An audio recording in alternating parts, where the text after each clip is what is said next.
हर इंसान राहु की बात करेगा, शनि की बात करेगा, बृहस्पति की करेगा, सभी ग्रहों की बातें करते हैं।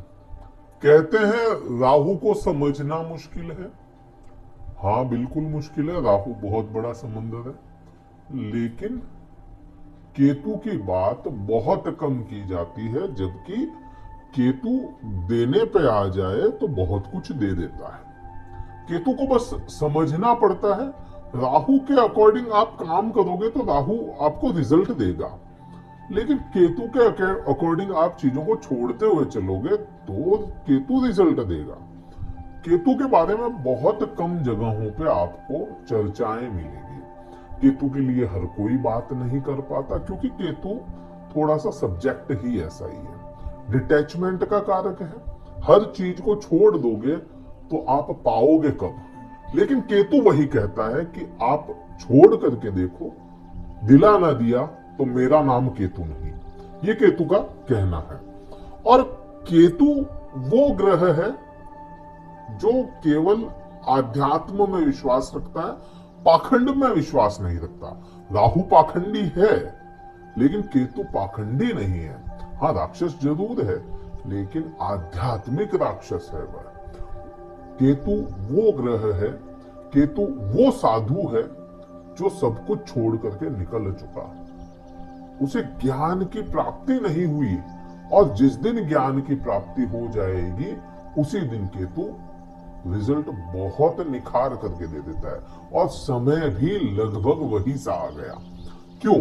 क्योंकि आपके पंचम भाव में केतु विराजमान है वृषभ राशि के, और वृषभ राशि में बृहस्पति का गोचर हो रहा है 1 मई 2024 को।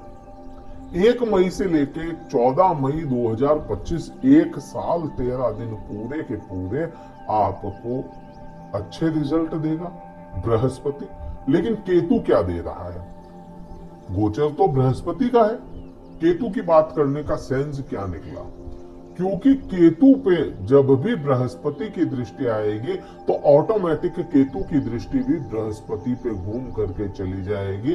5वीं दृष्टि केतु पे है और 9वीं दृष्टि केतु की बृहस्पति पे आ गई। इसे योगिनी योग, गणपति योग, या कहीं ना कहीं ध्वजा योग भी कहा जाएगा।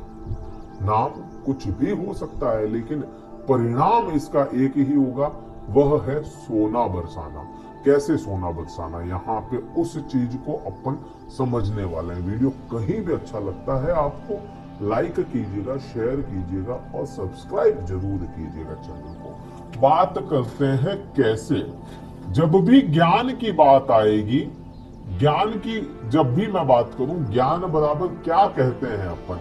जब भी ज्ञान की बात आती है तो बृहस्पति याद आता है हमें, क्योंकि ज्ञान का कारक देवता बृहस्पति को माना गया। ज्ञानी कौन है? बृहस्पति। गुरु है वह, ज्ञानी है। अब बात करते हैं आध्यात्म की। बात जब आएगी, आध्यात्म पाखंड की बात नहीं है, यहाँ पे आध्यात्म है। आध्यात्म की जब भी अपन कहेंगे उस समय अपने को केतु याद आएगा। वो आध्यात्मिक व्यक्ति जिसके पास में ज्ञान नहीं है, फिर भी वह राम राम राम राम राम राम करता रहेगा, वो केतु हो गया। अब दृष्टि संबंध में केतु पे बृहस्पति की है, बृहस्पति पे केतु की है, तो यहाँ पे सीधा सा संबंध हो जाता है ज्ञान और आध्यात्म का। अब ज्ञान और आध्यात्म जब मिलेगा, परिणाम क्या होगा? आपका व्यक्तित्व निखर के आएगा। जिस भाव में यह मिल रहे हैं वहां का व्यक्तित्व निखर के आएगा। जहां इनकी दृष्टियां जाएगी वहां का व्यक्तित्व निखर के आएगा। क्यों? बृहस्पति क्या है? बृहस्पति को समझना पड़ेगा। बृहस्पति वो ग्रह है जो सोने का डंडा लेकर के चलता है। बृहस्पति किसी का बुरा नहीं करता, एक बात तो ये है। हाँ, श्राप देता है, लेकिन श्राप में भी कहीं ना कहीं किसी ना किसी का अच्छा भलाई ही छुपी होती है। सोने का डंडा लेकर के चलते हैं, पीटते भी है ना तो सोने से पीटते हैं बृहस्पति। और पीटने के बाद में भी जहां पीटा है उस जगह को सोना बना देंगे। जहां पे भी मार पड़ी है, जिसके भी मार पड़ी है, उसको सोने सा निकाल दिया है बृहस्पति ने। तो वो गुरु का डंडा यहाँ पे, वो गुरु की दृष्टि यहाँ पे केतु पे आई और पंचम भाव में यहाँ पे सुधार करके ही जाएंगे। आई है इसलिए सुधार करने के लिए, केतु को सुधारने के लिए। केतु क्या है? रिसर्च का कारक है। रिसर्च करते हैं, कोई भी नए नए काम करते हैं, नई नई कलाएं करते हैं, वो क्या है? दिमाग की उपज है। दिमाग से निकलने वाली चीज, बिल्कुल छुपी हुई चीजें, गुप्त ज्ञान जो हर किसी के बस की बात नहीं, वह सब केतु है। और उसमें ज्ञान आ गया तो कहीं ना कहीं तो अच्छा ही करेगा। अब आप लोगों ने पिछले कुछ महीनों से ऑब्जर्व किया होगा कि आपके साथ में प्रेम संबंधों में परेशानियां आ रही, ज्ञान शिक्षण में परेशानियां आ रही, आप लोगों को आ रही होगी। कई मामलों में आपने ये चीजें छोड़ भी दी होगी। ज्ञान की बात करते करते हटाओ, मेरे समझ में नहीं आता तो मैं छोड़ देता हूं इसको, फिर कभी सोचेंगे, क्योंकि छोड़ने का कारक यहीं पे था ना। आपकी इच्छाओं की पूर्ति अटक गई। इच्छाएं जो पूरी होने वाली थी वो नहीं हो पाई कई समय से। ऐसा आपके साथ में हो रहा होगा। यहाँ पे प्रेम संबंधों में बाधाएं आना, आर्ग्यूमेंट आना, या बिना बात के ही, बिना वजह के ही प्रेमी जोड़े अलग हो गए।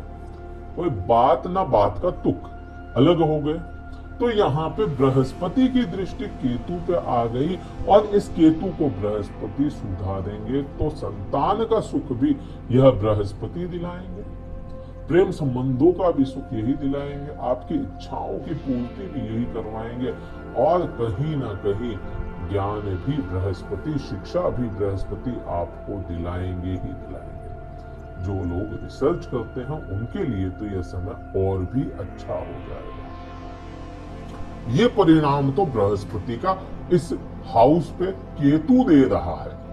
परिवर्तन, इसीलिए मैंने कहा परिवर्तन बृहस्पति का है, लेकिन परिणाम केतु का हो रहा है। तो यहाँ पे केतु ये रिजल्ट आपको निकाल करके देगा ही देगा। दृष्टि संबंध की बात करें तो राहु, केतु और बृहस्पति, इन तीनों के पास में एक समान दृष्टियां है। ये तीनों के पास में एक जैसी दृष्टि है। अब आप केतु को बहुत छोटा समझते हैं या केतु को कुछ नहीं समझते हैं, ज्यादा बात नहीं कर पाते हैं, तो बृहस्पति के समान क्यों दृष्टियां मिली केतु को? क्या कारण रहा? कुछ तो कारण होगा। परमपिता परमेश्वर ने इसको भी दृष्टियां वही दी है जो बृहस्पति को दी। राहु का तो समझ में आ जाता है अपनों को कि षड्यंत्रकारी है, कलयुग का राजा है और रॉयल फैमिली से आता था, रॉयल फैमिली से बिलोंग करता था राहु, इसलिए ये चीजें इनको मिली। लेकिन केतु का क्या, वो तो केवल धड़ था ना, मस्तिष्क तो है ही नहीं उसके पास में, आंखें है नहीं, नाक है नहीं, मुंह है नहीं, बोलने, सोचने, समझने की, देखने की क्षमताएं है नहीं, फिर भी यह दृष्टियां मिली। मतलब परम पिता परमेश्वर को कहीं ना कहीं आध्यात्म से जोड़ना है, इसलिए यह दृष्टियां इसको मिली। पांचवी दृष्टि की बात करोगे तो पांचवी दृष्टि जहां खुद बृहस्पति की नौवीं दृष्टि जाएगी वहीं पे आ रही है, वह हो जाता है आपका भाग्य भाव। अब भाग्य भाव की बात करोगे तो भाग्य हर किसी को अच्छा चाहिए। आपका बात करूं वृषभ राशि वाले जातकों की, तो पिछले कई समय से, क्योंकि यहाँ पे बृहस्पति की दृष्टि नहीं थी भाग्य पे, लेकिन केतु की तो थी पिछले 5-6 महीनों से। अब पिछले 5-6 महीनों से यहाँ पे ये जो दृष्टि बनी हुई थी केतु की, इसकी वजह से पिता या पिता तुल्य गुरुओं के साथ में संबंध विच्छेद हो गए, दूरियां बन गई, साथ में रहते हुए भी दूरियां बन गई। कारण कुछ भी रहा हो, कारण पे ना जाए, भेद पे ना जाए, परिणाम पे आए तो परिणाम यही निकलेगा कि आपके यह संबंध ना बन पाए हो पिता या पिता तुल्य कोई हो गुरुओं के साथ में, और भाग्य का साथ ना मिला हो, हाथ में आई हुई चीजों का निकल जाना, बार बार आप कोई काम के पीछे लग रहे हैं और वह काम आपको फायदा ना देकर के कष्ट दे जाए, भाग्य का साथ ना मिला, तभी तो ये चीजें हुई। हाथ पाई हुई चीजें निकलना यही होता है। तो यहाँ पे क्योंकि यहाँ पे दृष्टि केतु की भी है, बृहस्पति की भी, और यहाँ पे वो चीज आपको निरंतर यही दिमाग में रखना चाहिए यह वीडियो देखते हुए कि बृहस्पति की दृष्टि केतु पे है और उसकी दृष्टि वहां पे, और बृहस्पति की खुद की भी दृष्टि है, तो यहाँ भाग्य का साथ दिलाएगा ही दिलाएगा, और गुरुओं का साथ यहाँ पे बहुत अच्छा करवाएगा। अगर इस समय में आप अपने गुरुओं का, अपने किसी आचार्य का, अपने पिता का मान मजदूर कर देते हैं, तो यहाँ पे आपका समय बुरा आने से कोई नहीं रोक सकता। अदरवाइज समय बहुत अच्छा रहेगा, आपको भाग्य साथ देगा ही देगा। बात करते हैं नौवीं दृष्टि केतु की। तो नौवीं दृष्टि केतु की आपकी आएगी बृहस्पति पे। सातवीं दृष्टि की बात नहीं कर रहे हैं। सातवीं दृष्टि की क्यों बात नहीं कर रहे हैं? कि वहां पे राहु अपना प्रभाव जमा करके बैठा है। राहु पे दृष्टि केतु की बहुत ज्यादा परिणाम नहीं लाती, लेकिन राहु खुद अपनी पोजीशन में अच्छा है। राहु खुद 11वें भाव में आपके लाभ के भाव में बैठा है, आपको बार बार लाभ के पीछे दौड़ा रहा है। क्योंकि केतु यहाँ पे था तो लाभ दिलाते हुए भी इच्छा पूर्ति नहीं मिल रही थी, ये चीज अपने को समझ में आई। लेकिन बृहस्पति की दृष्टि में वो हो जाएगा। नौवीं दृष्टि की बात करोगे तो खुद पे आई यह नौवीं दृष्टि। आपने पिछले कुछ समय से महसूस किया वृश्चिक राशि वाले जातकों ने कि बैठे बैठे मन खराब होना, चीजों को छोड़ करके निकल जाओ। कुछ लोग ऐसे भी होंगे जो काम चलते काम सब कुछ चीजें ठीक थी, फिर भी मन में आ गया कि यहाँ से छोड़ करके चलते हैं अपन कहीं जा करके, इन सब चीजों को पचड़ों को छोड़ दें, खुद को छोड़ दें। कुछ चीजें हुई होगी ऐसी। लेकिन बृहस्पति का यहाँ पे दृष्टि आ जाना केतु पे, और बृहस्पति का खुद का लग्न में आपके आकर के बैठ जाना, आपकी राशि में आकर के बैठ जाना, सीधा सा दर्शाता है कि केतु आपको आत्मज्ञान देने वाला है। आपने इतने समय आत्मचिंता की थी, चिंतन नहीं किया, आत्मचिंता की। खुद के लिए चिंताएं करने बैठ गए, खुद को लेकर के आप डिप्रेशन में चले गए। जो भी स्थितियां थी, एंजाइटी हो गई, कुछ भी था, लेकिन अब आत्मज्ञान दे रहा है बृहस्पति, और सोचने समझने की सभी क्षमताएं खोल देगा। क्या उपाय रहेगा बृहस्पति का, या अपन कहें केतु का? केतु का कोई बड़ा उपाय नहीं है। केतु क्योंकि डिटैचमेंट का कारक है, छोड़ने का कारक है। आपको परेशानी आ रही है संतान पे, एक बार दिमाग से निकाल दो, संतान को दिमाग से निकालो, छोड़ दो उसको उसके हाल पे, कुछ समय के लिए सही। वैसे संतान को छोड़ा नहीं जा सकता, लेकिन कुछ समय के लिए छोड़ो। एक बार देखोगे आप, वो आपकी संतान वापस आपके पास आएगी, खुद समझ जाएगी। केतु यही कहता है कि छोड़ो, आप चीजों को छोड़ो, मैं दे रहा हूं ना, तो एक बार छोड़ करके देखो। छोड़ना मीन्स थोड़ा सा वहां से ध्यान हटाओ। जितना ध्यान लगाओगे उतनी ही वह चीजें बद से बदतर होती चली जाएगी। ये केतु का काम है। भाग्य साथ नहीं दे रहा, भाग्य को छोड़ दो, कर्म पे ध्यान दो। कर्म करते रहोगे, कर्म से पहले भाग्य है, तो कर्म करोगे तो भाग्य एक्टिवेट होगा।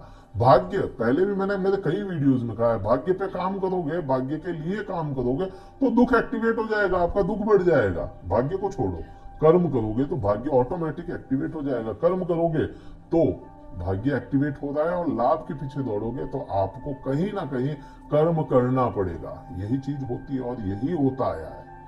तो इसलिए आपको यह उपाय रहेगा, कुत्तों की सेवा करें। मेन उपाय यहाँ पे आप ये जोड़ सकते हैं कि कुत्तों की सेवा करें। जो स्ट्रीट डॉग होते हैं उनकी सेवा कर सकते हैं। उनको कोई बीमारी है तो उनकी दवा कर दी, खाने के लिए कुछ दे दिया, तो आपका केतु बहुत अच्छा खुश होकर के आपको परिणाम देगा। वीडियो कहीं अच्छा लगा हो, लाइक शेयर करना है, सब्सक्राइब जरूर कीजिए।